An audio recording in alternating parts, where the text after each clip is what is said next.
some mildew here, but there's sulfur, so it looks like it's dying off. Now look at that particular bunch. This now one? should we throw that bunch away, or is that savable?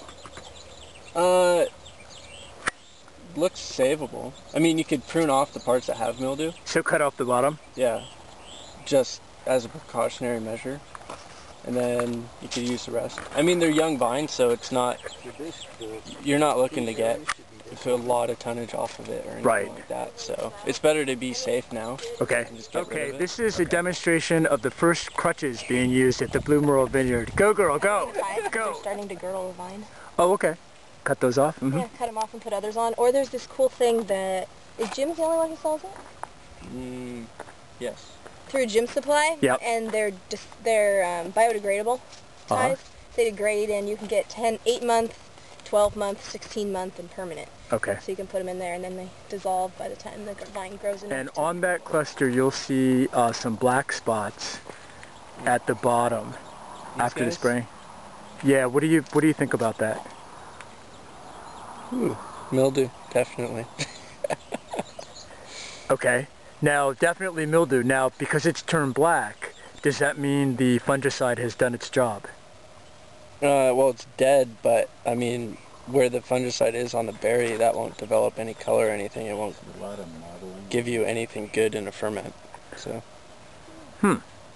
Does that mean I shouldn't make wine with those berries, or what would you recommend? Might give you some interesting characteristics. Like what? I don't know. I've never had mildew grapes like this go into a ferment, so.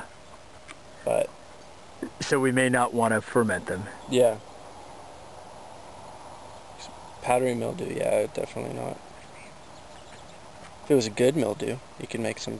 Now, what would good mildew be? Botrytis. Okay. So, what about the clusters that we cut?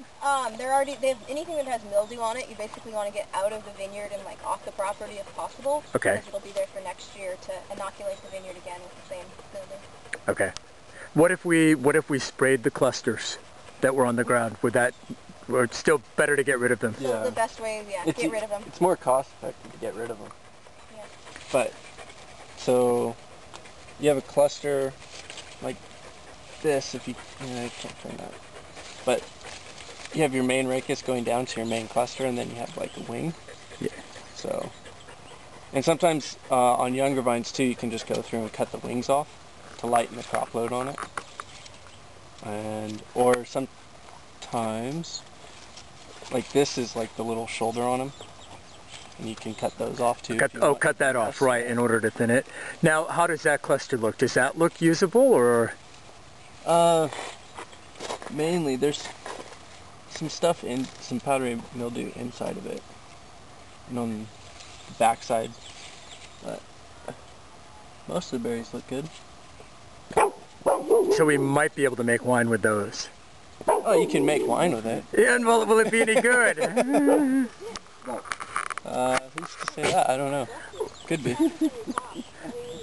Well, the dog has won 7 awards making wine, so he can make a pretty good batch. Oh, there you go. But, as you know, we need good fruit to do it. You guys have like sharpshooter problem with them? In Valley Center? Oh, yeah. So tell me about the canopy and if I should be cutting it. I probably wouldn't, because usually when you cut your apical meristem on the end of the shoot tip, it forces more growth into all your laterals. So what'll happen is in the fruit zone and in this part of the canopy, you'll get a lot more growth and leaves. So when you have mildew and stuff like that, it puts more pressure because there's less air movement through the canopy. So I don't like hedging, especially at this time of year. After veraison, you can, if they're very vigorous. And you know, if you can't walk down the row, you obviously have to hedge it. So